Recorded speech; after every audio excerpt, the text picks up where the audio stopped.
जो फूट है वो पड़ चुकी है पाकिस्तान तहरीक इंसाफ में, और आने ये मज़ीद शिद्दत इख्तियार कर सकती है। नो कॉन्फिडेंस की आवाज़ सुनी जा रही है। गवर्नर राज की बात की गई कि वो अभी इसके इम्कानात दूर दूर तक नहीं हैं, क्योंकि जब तक अली अमीन गंडापुर जो हैं वो इस्टेब्लिशमेंट के साथ तावन करते रहेंगे, अपनी सीट पर मौजूद रहेंगे। मौलाना फजलुर रहमान के साथ जो राब्ते हैं, इस पर शिबली फराज भी कुछ नाराज़ हैं, और असद कैसर और जो वकला हैं, इस वक्त जो टीम है जो PTI पर छाई हुई है, वकला की टीम, वो भी जो हैं वो मौलाना फजलुर रहमान के नज़दीक हैं गंडापुर से। और जो शिबली फराज जैसे आप समझ लें कि पुराने पाकिस्तान तहरीक इंसाफ के लोग हैं, उनसे ज़रा दूर हैं, हटकर हैं। जो चंगारी थी, जो इख्तलाफात थे, जो असद कैसर के और गंडापुर के इख्तलाफात थे, अली अमीन गंडापुर जो वज़ीर आला खैबर पख्तूनख्वा हैं, वो मज़ीद जो हैं भड़क उठे हैं। और सिर्फ भड़के इसलिए हैं कि जिनको माजी में डीज़ल कहा जाता था मौलाना फजलुर रहमान साहब को, उनके साथ जब राब्ते किए गए जो आइनी तरमीम के हवाले से, तो उस पर जो है गंडापुर जो है उन्होंने कहा कि मौलाना फजलुर रहमान को अगर आप इतनी अहमियत देंगे तो खैबर पख्तूनख्वा में तहरीक इंसाफ को कौन पूछेगा। एक बात और भी है कि गंडापुर जो हैं वो इस्टेब्लिशमेंट के ख़िलाफ़ जो है वो चाहते हैं कि कोई ऐसा इक़दाम ना किया जाए जिससे इस्टेब्लिशमेंट में मज़ीद हफ़की पैदा हो। यही वजह है कि वो ज़रा यहाँ से दूर मियाँ वाली में एक जलसा अनाउंस उन्होंने किया था करने का 28 सितंबर को, लेकिन बानी तहरीक इंसाफ ने वो जलसा जो है वो रावलपिंडी में करने का ऐलान कर दिया। और रावलपिंडी आपको पता है क्या है, अली अमीन गंडापुर जिस बंकर में अपने आप को महफूज महसूस करते हैं, वो बंकर बनाने वाले रावलपिंडी में बैठते हैं। लो जी, ताज़ा खबर आई है, गंडापुर अपना भाई है। ये आपको शायद और कोई नहीं बताएगा, लेकिन पाकिस्तान तहरीक इंसाफ में दबी हुई जो चंगारी थी इख्तलाफात की, उस पर डीज़ल डाल दिया गया है, यानी वो भड़क उठी है। और यही आज मेरे बोलते कालम का उन्वान भी है। मैं आपका आमिर रज़ा ख़ान, और उन्वान इसलिए रखा कि ताज़ा बताज़ा खबर ये है कि जो चंगारी थी, जो इख्तलाफात थे, जो असद कैसर के और गंडापुर के इख्तलाफात थे, अली अमीन गंडापुर जो वज़ीर आला खैबर पख्तूनख्वा हैं, वो मज़ीद जो हैं भड़क उठे हैं।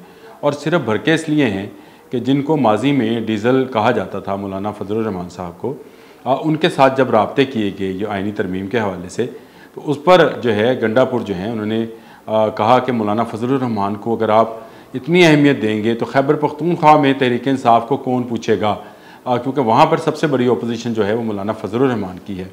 उनके गिले शिकवे और भी हैं, और हमें ये लगता है कि वो शायद इन सारे गिले शिकवों को लेकर एक दिन पहले मिलकर आए हैं बानी तहरीक इंसाफ से। 1.5 घंटे की मुलाकात थी, और उसमें आपको पता है कि वो बग़ैर मीडिया से बात किए, हालांकि वो शौकीन हैं ब करते हैं, वो शौकीन हैं सारी ब करने के, लेकिन वो सिर्फ खामोशी से वहाँ से चले गए। और जो अब हमें पेशावर से हमारे ज़राए बता रहे हैं कि वो काफ़ी फेडअप हैं, और कहा जा रहा है कि वो परेशान भी हैं। वो चाहते नहीं थे।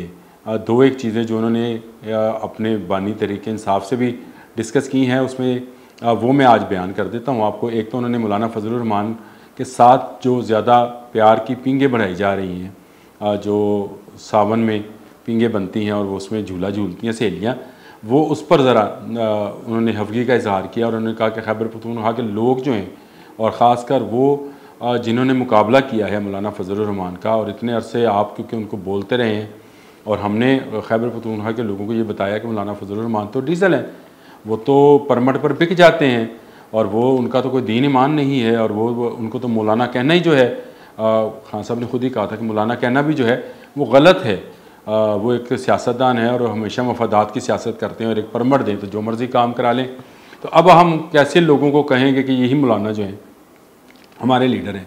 ये सिर्फ खफगी जो है यहाँ तक नहीं है, जो खैबर पख्तूनख्वा के लोग हैं, उनके अलावा बलूचिस्तान में भी जो पठान हैं वो भी इससे खफगी का इजहार कर रहे हैं। और जिस तरह से इस वक्त जो है मौलाना फजलुर रहमान से कुर्बतें बढ़ाई जा रही हैं उस तरमीम को रोकने के लिए, उस पर सबके तहफ़्फ़ुज़ात जो हैं वो अपनी जगह पर मौजूद हैं। ये तो थी एक बात जिस पर वो खफगी का इजहार कर रहे थे। अब दूसरी बात की तरफ आ जाते हैं कि दूसरी बात यह है कि मौलाना फजलुर रहमान के साथ जो राब्ते हैं, इस पर शिबली फराज भी कुछ नाराज़ हैं। और असद कैसर और जो वकला हैं, इस वक्त जो टीम है जो PTI पर छाई हुई है, वकला की टीम, वो चाहे जनरल सेक्रेटरी है, चाहे बाकी अहदेदारान हैं, वो भी जो हैं वो मौलाना फजलुर रहमान के नज़दीक हैं। गंडापुर से और जो शिबली फराज जैसे आप समझ लें कि पुराने पाकिस्तान तहरीक इंसाफ के लोग हैं, उनसे ज़रा दूर हैं, हटकर हैं। तो ये हफ़गी आहिस्ता बढ़ती चली जा रही है, और ये जब बहुत ज़्यादा शिद्दत अख्तियार कर गई तो बहुत भयानक नताइज पाकिस्तान तहरीक इंसाफ के हवाले से निकल सकते हैं। एक बात और भी है कि गंडापुर जो हैं वो इस्टेब्लिशमेंट के ख़िलाफ़ जो हैं वो चाहते हैं कि कोई ऐसा इक़दाम ना किया जाए जिससे इस्टेब्लिशमेंट में मज़ीद हफ़गी पैदा हो। यही वजह है कि वो ज़रा यहाँ से दूर मियाँ वाली में एक जलसा अनाउंस उन्होंने किया था करने का 28 सितंबर को, लेकिन बानी तहरीक इंसाफ ने वो जलसा जो है वो रावलपिंडी में करने का ऐलान कर दिया। और रावलपिंडी आपको पता है क्या है, अली मीन गंडापुर जिस बंकर में अपने आप को महफूज महसूस करते हैं, वो बंकर बनाने वाले रावलपिंडी में बैठते हैं। तो वो वहाँ पर बैठे हैं, और वैसे भी जो इक़्तिदार में होता है वो शीशे के घर में होता है, और उसको जो मुज़ाहरा करने वाले हैं, जो जलसा करने वाले हैं, जो जुलूस करने वाले हैं, वो लोग बेवकूफ़ नज़र आते हैं। उनको नज़र नहीं आता, वो कहते हैं कि जी हम जिस घर में बैठे हैं इसकी तरफ कोई कंकर ना आए, और हम जिस बंकर में महफूज बैठे हैं उसके बाहर कोई शोर व गोगा ना हो। ये रावलपिंडी वाला जो जलसा है इस पर सबसे ज़्यादा इतराज़ात जो हैं इस वक्त गंडापुर की जानिब से आ रहे हैं, अली मीन गंडापुर की जानिब से। और वो इसलिए भी है कि ये पेशावर से नज़दीक इलाका है, यहाँ पर जितना क्राउड है वो लेकर जिसने आना है उसका नाम अली मीन गंडापुर है, क्योंकि पंजाब से तो वो क्राउड मिलने वाला नहीं है। रुकावटें हैं, रास्ते बंद होंगे, शायद और भी गिरफ्तारियाँ हों।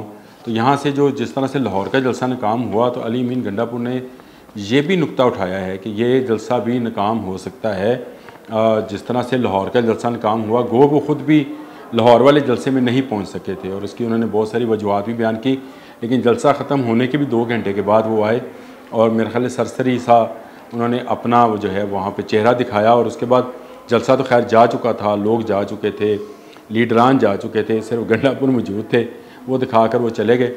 और अब जो है रावलपिंडी में अगर होता है तो उनको भरपूर अपनी क़ुव्वत का मुज़ाहरा करना पड़ेगा, और उसके लिए पंजाब गवर्नमेंट के सामने आना पड़ेगा। काफ़ी फासला अगर समझा जाए इस तरह से मुकाबलेबाजी में, तो अटक से पिंडी तक काफ़ी फासला बनता है जो उन्होंने तय करना है। और अगर रावलपिंडी है तो रोकने वाले सिर्फ पंजाब हुकूमत नहीं होगी, और भी होंगे। तो गंडापुर इस क्लैश से भी बचना चाहते हैं, जिस पर असद कैसर और उनके साथ जो उनके खलीफ लोग हैं वो चाहते हैं कि रावलपिंडी में जो जलसा अनाउंस हुआ है वो ज़रूर हो। एक तरफ ये बात हो रही है, दूसरी तरफ इमरान खान जो हैं वो दोबारा अडयाला जेल में आज बोले हैं, और उन्होंने वही बातें रिपीट की हैं जो पहले से कहते आए हैं। वो ढाका के लोगों की बात, वो यहिया खान 2 की बात, वो काजी फायज़ ईसा की बात, सुप्रीम कोर्ट की, तो वो रिपीट कर रहे हैं। वही केसट जो है वो रोज़ाना की बुनियाद पर, क्योंकि उनको ये सहूलत दुनिया भर में वाहद कैदी हैं भाई जिनको ये सहूलत फ़राहम की गई है कि वो रोज़ाना एक प्रेस कॉन्फ्रेंस करते हैं।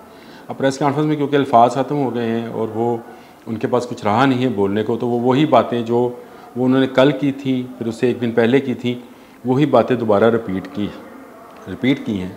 और उसमें उनका जो है ज़्यादातर फोकस यही रहा कि उनको साइडलाइन किया जा रहा है। उनके जो केसेस हैं उनको काजी फायज़ ईसा क्यों सुन रहे हैं। आपको पता है कल काजी फायज़ ईसा पर इतराज़ भी उठाया था हामिद खान जो वकील हैं इमरान खान के, उन्होंने कहा था कि जी हमें आप पर इत्मीनान नहीं है तो आप इस बेंच से हट जाएँ, जिस पर उनको खामोश रहने पे और कहा गया कि एक तरफ होकर बैठें। बाद में वो नाराज़ होकर चले भी गए। लेकिन ये जज साहब का इस्तकाक है कि वो कौन से बेंच में रहते हैं या कौन से बेंच से अलग होते हैं, ये किसी की डिक्टेशन जो है वो नहीं दी जा सकती है।